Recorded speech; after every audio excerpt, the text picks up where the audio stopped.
Sup, it's been a minute, but I've been having a breakdown and upsetting my parents. So Dead by Daylight dropped those 15 little second videos that tell us fuck all about anything, but I'm here to waste my goddamn Sunday crawling all over it.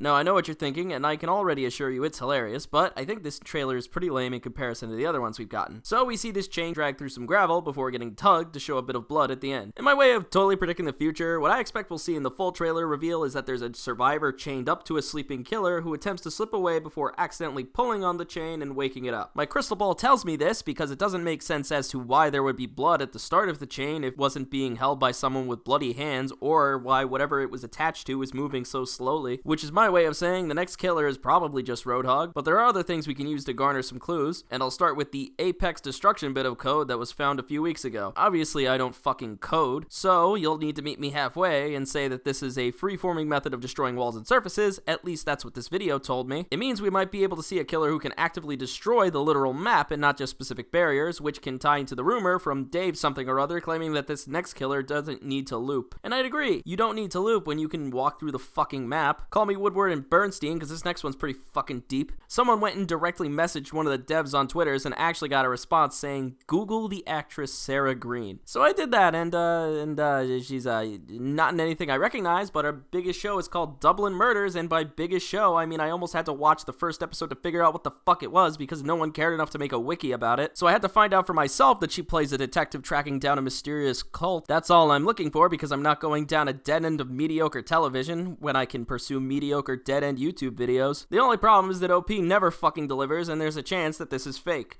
But fake or not, it makes a great segue. This ties into the final piece of information I'm stealing, where certain tomes from the archives got leaked with various details about someone chasing down a cult and a different woman that would lure men into her home before killing them and feeding them to her pigs. As for earning these accolades, you can kiss my ass because they're not in the game yet. All the greater because when I want to go grab the link to these fucking leaks, the link is dead, but hey, no one likes a quitter. The killer is supposed to be based off of Bella Gunnis. If I was a teenage white girl with somehow less personality, I'd be able to tell you all about her, but sadly it looks like that trail is dead for now until someone else leaks it again. From all this, I think we're gonna have a killer that can go through walls and possibly tie survivors to a chain or whatever the fuck that is. I'm assuming it's like Roadhog's hook, but it sure as hell can't operate like Huntress since this killer can't get looped, and you most certainly can fucking loop the Huntress. There you go. We pretty much have confirmation that the next chapter actually drops tomorrow, but if you're one of those people that are so fucking impatient, I hope you had your fun here. This would be the part where I peddle you shit, but snake oil salesmen aren't supposed to tell you what you're actually drinking. That said, I'll go back to being miserable in my own time and making another fucking video Tuesday to starve off the content creator equivalent of feature freeze. Later.